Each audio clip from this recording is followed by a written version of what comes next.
Power பாயிண்டில் இருக்கிற slide transition அப்படிங்கிற ஆப்ஷனை பற்றி தான் இன்றைக்கி இந்த வீடியோவில் நம்ம பார்க்க போகிறோம். இந்த வீடியோவை பார்க்குறதுக்கு முன்னாடி நீங்கள் இன்னும் நம்ம சேனலை சப்ஸ்கிரைப் பண்ணாமல் இருந்தீங்கன்னா மறக்காமல் சப்ஸ்கிரைப் பண்ணிக்கோங்க. உங்கள் ஃப்ரெண்ட்ஸுக்கும் இந்த வீடியோவை ஷேர் பண்ணுங்கள். யாரோ ஒருத்தருக்கு கண்டிப்பாக இந்த வீடியோ யூஸ்ஃபுல்லாக இருக்கும். ஃபஸ்ட்டு பவர் பாயிண்ட் ஓப்பன் பண்ணிக்குவோம்.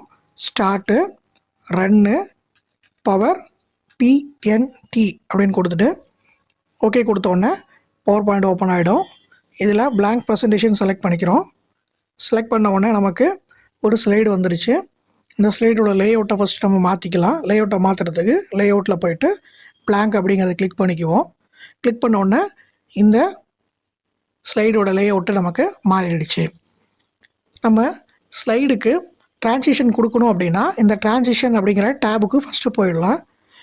இந்த ட்ரான்சிஷன் அப்படிங்கிற டேபுக்கு போன உடனே இங்கே பார்த்தீங்கன்னா நிறைய எஃபெக்ட்ஸ் இருக்கும். ட்ரான்சிஷன் அப்படின்னா என்ன அப்படின்னு கேட்டிங்கன்னா, ஒரு ஸ்லைடில் இருந்து இன்னொரு ஸ்லைடுக்கு போகும்போது ஏற்படக்கூடிய ஒரு அனிமேஷன் எஃபெக்டை தான் நம்ம வந்து ட்ரான்சிஷன் அப்படின்னு சொல்லுவோம். இங்கே பார்த்தீங்கன்னா அனிமேஷன் எஃபெக்ட்ஸ் இருக்கும். இதை கிளிக் பண்ணிங்கன்னா உங்களுக்கு தெரியும், இந்த இடத்துல அனிமேஷன் எஃபெக்ட் வரும். இந்த எஃபெக்ட் எல்லாமே பார்த்தீங்கன்னா நம்ம பிக்சருக்கு கொடுக்குற எஃபெக்ட் மாதிரி தான் இருக்கும். அதுக்கும் இதுக்கும் என்ன வித்தியாசம் அப்படின்னு கேட்டிங்கன்னா, அனிமேஷன்ஸில் வர எஃபெக்ட்ஸ் எல்லாமே ஒரு பிக்சருக்கு கொடுக்குற எஃபெக்ட். இந்த ட்ரான்சிஷனில் இருக்கிற இந்த எஃபெக்ட்ஸ் எல்லாமே ஒரு ஸ்லைடுக்கு கொடுக்குற எஃபெக்ட்.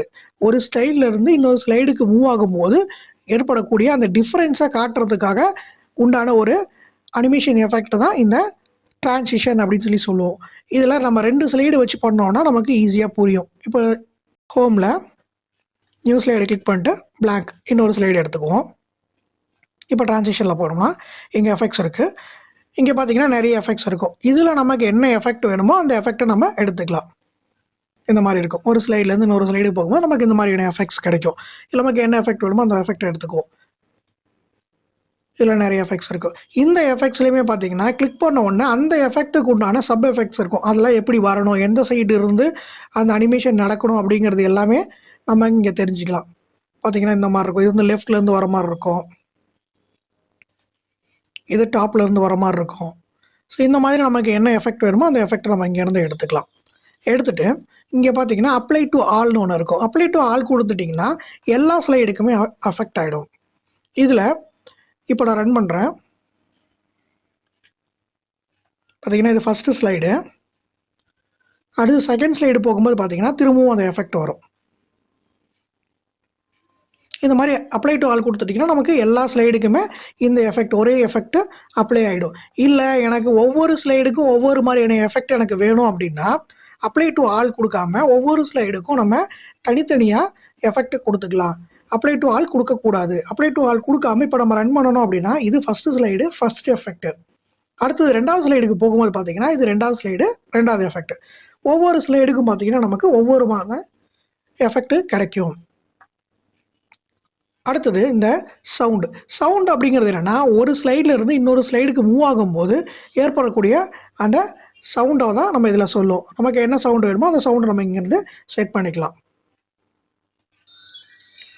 இப்போ பார்த்தீங்கன்னா நமக்கு அந்த சவுண்டு வந்திருக்கும். அதுக்கடுத்து வந்து பார்த்திங்கன்னா இங்கே டியூரேஷன் அப்படின்னு ஒன்று இருக்குது. டியூரேஷன் அப்படின்னா என்னென்னு கேட்டிங்கன்னா, இந்த எஃபெக்ட் நமக்கு எவ்வளோ நேரம் நடக்கணும் அப்படிங்கிற டியூரேஷன். இந்த டியூரேஷன் அதிகமாக அதிகமாக அந்த எஃபெக்ட் நமக்கு ஸ்லோவாக நடக்கும். இப்போ நான் இதில் வந்து 7 செகண்ட்ஸ் கொடுக்குறேன். இப்போ நான் ரன் பண்ணும்போது பாருங்கள், ஃபஸ்ட்டு ஸ்லைடு நமக்கு ஸ்பீடாக வந்துடுச்சு. செகண்ட் ஸ்லைடு வந்து பார்த்திங்கன்னா நமக்கு ஸ்லோவாக தான் நடக்கும். இந்த மாதிரி நமக்கு எவ்வளோ நேரத்தில் நடக்கணும் அப்படின்னு கொடுக்கறதா வந்து இந்த டியூரேஷன். இது அப்ளை டு ஆல் கொடுத்துட்டோம்னா இது எல்லா ஸ்லைடுக்குமே அப்ளை ஆகிடும். இல்லை நான் ஒவ்வொன்றுக்கும் ஒவ்வொன்று வச்சுக்கிறேன் அப்படின்னா நீங்கள் வழக்கம் போல் இதை அப்படியே விட்டுருங்க, அப்ளை டு ஆல் கொடுக்காதீங்க. அடுத்தது இந்த இடத்துல பார்த்தீங்கன்னா அட்வான்ஸ் ஸ்லைடுன்னு ஒன்று இருக்குது. இதில் வந்து ஆன் மவுஸ் கிளிக்னு ஒன்று இருக்குது, ஆஃப்டர்னு ஒன்று இருக்குது.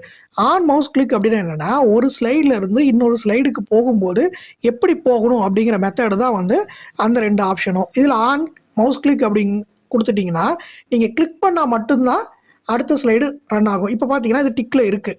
இப்போ நான் F5 கொடுத்து ரன் பண்ணுறேன். கொடுக்கும்போது பார்த்தீங்கன்னா இது ஃபஸ்ட்டு ஸ்லைடு வந்துடுச்சு. இதில் நான் எவ்வளோ நேரம் வச்சுருந்தாலும் இந்த ஸ்லைடு வந்து க்ளோஸ் ஆகாது. நான் எப்போ கிளிக் பண்ணுறேனோ அப்போ தான் அடுத்த ஸ்லைடு வரும். ஸோ கிளிக் பண்ணுற வரைக்கும் எனக்கு அந்த ஸ்லைடு வெயிட் பண்ணிக்கிட்டே இருக்கும். இதுதான் ஆன் மவுஸ் கிளிக் அப்படிங்கிறது. இல்லை எனக்கு அப்படி வேண்டாம், எனக்கு ஒரு குறிப்பிட்ட டைமுக்கு அப்புறம் ஸ்லைடு ஆட்டோமேட்டிக்காக எனக்கு வந்து நெக்ஸ்ட் ஸ்லைடுக்கு மூவ் ஆகிடணும் அப்படின்னா ஆஃப்டர் அப்படிங்கிறத கிளிக் பண்ணிக்கோங்க. இப்போ இங்கே பாருங்கள், ஆஃப்டரில் நான் வந்து ஒரு 5 செகண்ட்ஸ் நான் கொடுத்துட்டு இப்போ நான் ரன் பண்ணுறேன். இதுக்கும் 5 செகண்ட்ஸ் கொடுத்துக்குவோம். நீங்கள் அப்ளை டு ஆல் கொடுத்துட்டிங்கன்னா எல்லா ஸ்லைடுக்குமே அப்ளை ஆகிடும். இல்லைனா நீங்கள் ஒவ்வொரு ஸ்லைடுக்கும் நீங்கள் தனித்தனியாக கொடுக்குற மாதிரி இருக்கும். இதுக்கு மட்டும் நீங்கள் கொடுத்துட்டு இந்த ஸ்லைடில் பார்த்தீங்கன்னா உங்களுக்கு ரன் ஆகாது. உங்களுக்கு இந்த ஸ்லைடுக்கும் எஃபெக்ட் வேணும்னா இந்த ஸ்லைடுக்கும் நீங்கள் மாற்றிக்கலாம். இப்போ ரன் பண்ணுறோம் பாருங்கள், ஃபஸ்ட்டு ஸ்லைடு ஆட்டோமேட்டிக்காக ரன் ஆகிடுச்சு. இப்போ 5 செகண்ட் கழித்து செகண்ட் ஸ்லைடு நமக்கு ஆட்டோமேட்டிக்காக ரன் ஆகிடும். பார்த்தீங்கன்னா செகண்ட் ஸ்லைடு ரன் ஆகிடுச்சு. இப்போ நம்ம செகண்ட் ஸ்லைடுக்கு எஃபெக்டாக தான் மாற்றலாம், மாற்றிக்கலாம் டிஃப்ரென்ஸ் பார்க்குறதுக்காக. இப்போ ரன் பண்ணிக்கலாம். F5 கொடுத்து ரன் பண்ணுவோம். ஃபஸ்ட்டு ஸ்லைடு இதிலேருந்து உங்களுக்கு 5 செகண்ட் கழித்து செகண்ட் ஸ்லைடு ஆட்டோமேட்டிக்காக உங்களுக்கு ரன் ஆகிடும்.